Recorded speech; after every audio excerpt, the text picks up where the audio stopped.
ಮೊದಲನೇದಾಗಿ ಈ ಒಂದು ಕಾರ್ಯಕ್ರಮಕ್ಕೆ ಆಗಮಿಸಿದಂತಹ ನಮ್ಮ ಮುಳಬಾಗಿಲಿನ ಕೌನ್ಸಿಲರ್ ಆದಂತಹ ಮುನ್ರಾಜಣ್ಣ ಅವರೇ ಹಾಗೂ ನಮ್ಮ ಸಮುದಾಯದ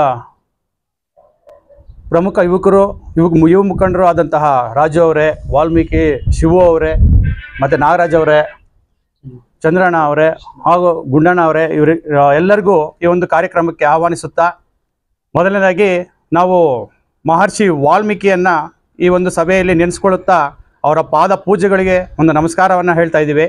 ಅದೇ ರೀತಿ ಇಲ್ಲಿ ಸೇರಿರುವ ಉದ್ದೇಶ ಏನಪ್ಪ ಅಂದರೆ, ನಿನ್ನೆ ಕೆಲವೊಂದು ಮುಖಂಡರು ವಾಲ್ಮೀಕಿ ಸಮುದಾಯದ ಯಾವುದೇ ಇದು ಪಕ್ಷದ ತೀರ್ಮಾನಗಳನ್ನು ತೆಗೆದುಕೊಂಡಿದ್ದಾರೆ. ಅವರು ಯಾವುದೇ ಒಂದು ಮುಖಂಡರಿಗೆ ಇನ್ಫಾರ್ಮೇಷನನ್ನು ಕೊಡದೇನೆ ಅವರು ಒಂದು ಸಭೆ ಕರೆದು ಒಂದು ಮಾತಾಡಿರುವ ಉದ್ದೇಶದ ಬಗ್ಗೆ ಇವತ್ತೊಂದು ದಿವಸ ಇಲ್ಲಿರುವ ಎಲ್ಲ ವಾಲ್ಮೀಕಿ ಸಮುದಾಯದ ಯುವ ಮುಖಂಡರು ಮತ್ತು ಮುಖಂಡರು ಈ ಒಂದು ಸಭೆಗೆ ಬಂದಿದ್ದಾರೆ.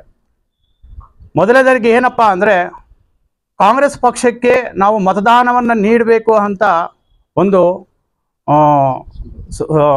ಹೇಳಿಕೆಯನ್ನು ಕೊಟ್ಟಿದ್ದಾರೆ. ಮೊದಲನೇದಾಗಿ ಅದನ್ನು ನಾವು ಖಂಡಿಸ್ತಾ ಇದ್ದೀವಿ. ಯಾಕಪ್ಪ ಅಂದರೆ, ನಿಮ್ಮನ್ನು ಮಾಡಿರುವ ಉದ್ದೇಶ ಒಂದು ಸಮುದಾಯದ ಏಳಿಗೆಗಾಗಿ ಒಂದು ಗಡ್ಡೂರು ಪ್ರಕಾಶ್ ಅಣ್ಣನವ್ರನ್ನ ಅಧ್ಯಕ್ಷರು ಮಾಡಿದ್ದೀರಿ, ರಾಮಾಂಜಿಯವ್ರನ್ನ ಕಾರ್ಯದರ್ಶಿಗಳನ್ನಾಗಿ ಮಾಡಿದ್ದೀವಿ. ಯಾವ ಒಂದು ಉದ್ದೇಶಕ್ಕಾಗಿ ಮಾಡಿದ್ದೀವಿ ಅಂದರೆ, ಸಮುದಾಯದ ಏಳಿಗೆಗೆ ನೀವು ಶ್ರಮ ವಹಿಸ್ತೀರಿ ಅಂತ ಹೇಳಿ ನಾವು ಇವ್ರನ್ನ ಅಧ್ಯಕ್ಷರು ಮತ್ತು ಕಾರ್ಯದರ್ಶಿಗಳನ್ನಾಗಿ ಮಾಡಿದ್ದೀವಿ. ಆದರೆ ಇವರು ಒಂದು ಪಕ್ಷಕ್ಕೆ ಸೀಮಿತವಾಗಿ ತನ್ನ ಹೇಳಿಕೆಗಳನ್ನು ಕೊಡ್ತಾ ಇದ್ದಾರೆ. ಇದು ನಮ್ಮ ಎಲ್ಲರ ಸಮುದಾಯದ ಪರವಾಗಿ ನಾನು ಒಂದು ರಿಕ್ವೆಸ್ಟನ್ನು ಕೇಳ್ಕೊತಾ ಇದ್ದೀನಿ. ನೀವು ಯಾವುದೇ ರೀತಿಯಾಗಿ ಈ ರೀತಿಯನ್ನು ಮಾತನಾಡಬಾರದು ಅಂತ ಹೇಳಿಕೆಯನ್ನು ಕೊಟ್ಟು ಎಚ್ಚರಿಕೆಯನ್ನು ಕೊಡ್ತಾ ಇದ್ದೀವಿ. ಯಾಕಪ್ಪ ಅಂದರೆ, ಇವರು ಕಾಂಗ್ರೆಸ್ ಪಕ್ಷ ಮಾಡಿರುವ ಹೇಳಿಕೆಗಳನ್ನ, ಅವರು ಮಾಡಿರುವ ಎಲ್ಲ ಕೆಲಸಗಳನ್ನ ಇವತ್ತು ನಾವು ಹೇಳ್ತಾ ಇದ್ದೀವಿ. ಬಿಜೆಪಿ ಪಕ್ಷ ಏನೇನು ಮಾಡಿದೆ ಅಂತ ನಾವು ಖಂಡಿತವಾಗಿ ಹೇಳ್ತಾ ಇದ್ದೀವಿ. ನೋಡಿ, ಮೊದಲನೇದಾಗಿ ವಾಲ್ಮೀಕಿ ಸಮುದಾಯದ ಜಯಂತಿಯನ್ನು ಆಚರಿಸಬೇಕಾದ್ರೆ 2010ರಲ್ಲಿ ಯಡಿಯೂರಪ್ಪನವರು ಈ ಒಂದು ವಾಲ್ಮೀಕಿ ಸಮುದಾಯದ ಜಯಂತಿಯನ್ನು ಆಚರಿಸ್ಕೊಡೋಕ್ಕೆ ಪರ್ಮಿಷನ್ ಅನ್ನು ಕೊಟ್ಟಿರ್ತಾರೆ. ಇದು ನೆನಪಿರಲಿ. ಎರಡನೇದಾಗಿ ಎಲ್ಲ ತಾಲೂಕುಗಳಲ್ಲಿ, ಎಲ್ಲ ಹೋಬಳಿಗಳಲ್ಲಿ ವಾಲ್ಮೀಕಿ ಸಮುದಾಯದ ಭವನಗಳನ್ನು ನಿರ್ಮಿಸಲು ಕಾರಣ ಯಾರಪ್ಪ ಅಂದರೆ, ಇವತ್ತೊಂದಿನ ಬಿಜೆಪಿ ಸರ್ಕಾರ ಮತ್ತೆ ಯಡಿಯೂರಪ್ಪನವರ ಸರ್ಕಾರದಲ್ಲಿ ಕೊಟ್ಟಿರುವಂತಹ ಅನುದಾನಗಳು. ಮೂರನೇದಾಗಿ ಹೇಳ್ತೀನಿ, ಏನು ಇವತ್ತು ಜೈ ಶ್ರೀರಾಮ್ ಅನ್ನೋ ಹೆಸರನ್ನ ಇವರು ಕೂಗಕ್ಕೇನೆ ಆಸೆ ಇಲ್ಲ ಅಂತ ಹೇಳ್ತಾ ಇದ್ದಾರೆ. ಇವ್ರಿಗೆ ಇಷ್ಟನೇ ಇಲ್ಲ. ಆದರೆ ಶ್ರೀರಾಮ ಮಂದಿರವನ್ನು ಕಟ್ಟಬೇಕಾದರೆ ಇವರು ಎಲ್ಲ ಲಾಯರ್ಗಳನ್ನು ಇಟ್ಟು ಅದರ ಅಪೋಸಿಷನ್ಗೆ ಇದು ಮಾಡ್ತಾರೆ ಹೊರತು ಇವರು ಯಾವತ್ತೂ ಹೇಳಿಲ್ಲ. ಆದರೆ ಜೈ ಶ್ರೀರಾಮ್ ನಮ್ದು ಅಂತ ಹೇಳ್ತಾರೆ. ಅವರಿಗೆ ಶ್ರೀರಾಮ ಅಂದರೆ ಇಡೀ ಪ್ರಪಂಚಕ್ಕೇನೆ ಒಬ್ಬ ಆದರ್ಶ ಪುರುಷ ಅನ್ನೋದು ಜ್ಞಾಪಕ ಇರಲಿ. ಎರಡನೇದೇನಪ್ಪ ಅಂದರೆ, ವಾಲ್ಮೀಕಿಯನ್ನ ಅವಮಾನಿಸಿದ್ದಾರೆ ಅಂತ ಹೇಳಿಕೆಯನ್ನು ಕೊಡ್ತಾರೆ. ನಾನು ಹೇಳ್ತೀನಿ ನೋಡಿ, ಈ ಒಂದು ಅಯೋಧ್ಯೆಯಲ್ಲಿ ವಾಲ್ಮೀಕಿಯನ್ನ ಅಂತಾರಾಷ್ಟ್ರೀಯ ಮಟ್ಟದಲ್ಲಿ ಗುರುತಿಸಬೇಕು. ಬರುವ ಪ್ರತಿಯೊಬ್ಬ ಪ್ರಜೆಯು ಆ ವಾಲ್ಮೀಕಿ ಹೆಸರನ್ನ ನೆನಪಲ್ಲಿ ಇಟ್ಕೋಬೇಕು ಅಂತ ಹೇಳಿ ಇವತ್ತೊಂದು ಅಯೋಧ್ಯೆಯಲ್ಲಿ ವಾಲ್ಮೀಕಿ ಅಂತಾರಾಷ್ಟ್ರೀಯ ವಿಮಾನ ನಿಲ್ದಾಣವನ್ನ ನಮ್ಮ ಮೋದಿ ಅವರು ಗುರುತಿಸ್ಕೊಟ್ಟಿದ್ದಾರೆ.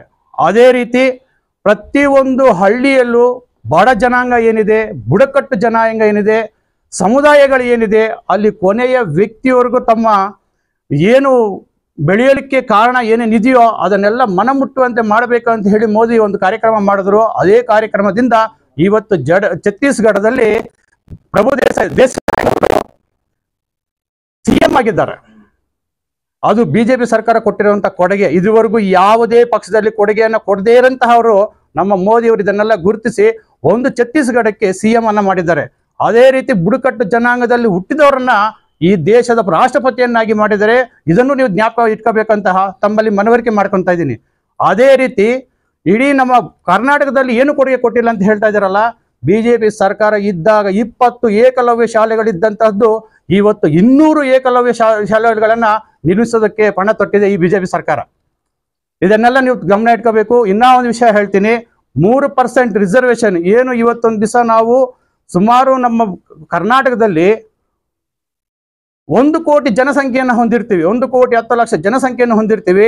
ನಮಗೂ ಇದ್ದಿದ್ದು 3% ಇವತ್ತೊಂದು ದಿವಸ ಅದನ್ನು 7% ಏರಿಸಿರುವ ಸರ್ಕಾರ ಯಾವುದಪ್ಪ ಅಂದರೆ ಅದು ಬಿಜೆಪಿ ಸರ್ಕಾರ ಮಾತ್ರ ಅಂತ ಹೇಳಲಿಕ್ಕೆ ನಿಮ್ಗೆ ಆಸೆ ಪಡ್ತೀನಿ. ಈ ರೀತಿ ಅನೇಕ ಕೆಲಸಗಳನ್ನ, ಅನೇಕ ಅಭಿವೃದ್ಧಿಗಳನ್ನ ಮಾಡಿಕೊಟ್ಟಂತಹ ನಮ್ಮ ಬಿಜೆಪಿ ಸರ್ಕಾರದ ಮೇಲೆ ನೀವು ಯಾವ ರೀತಿ ಉದ್ದೇಶವನ್ನು ಇಟ್ಕೊಂಡು ಕಾಂಗ್ರೆಸ್ ನಮ್ಗೆ ಈ ಕೆಲಸಗಳನ್ನ ಮಾಡ್ತಾ ಇದೆ ಅಂತ ಹೇಳಿದಿರಿ. ನಿಮ್ಮ ಕಾಂಗ್ರೆಸ್ ಪಕ್ಷ ಏನೇನು ಕೆಲಸಗಳನ್ನು ಮಾಡಿದ್ದೆ ತಾವು ದಯವಿಟ್ಟು ಈ ಮಾಧ್ಯಮದವರ ಮುಖಾಂತರ ನಾನು ತಿಳಿಸಬೇಕಾಗಿ ತಮ್ಮಲ್ಲಿ ಮನವಿ ಮಾಡಿಕೊಳ್ತಾ ನಾನು ಈ ಮಾತನ್ನು ಮುಗಿಸ್ತಾ ಇದ್ದೀನಿ.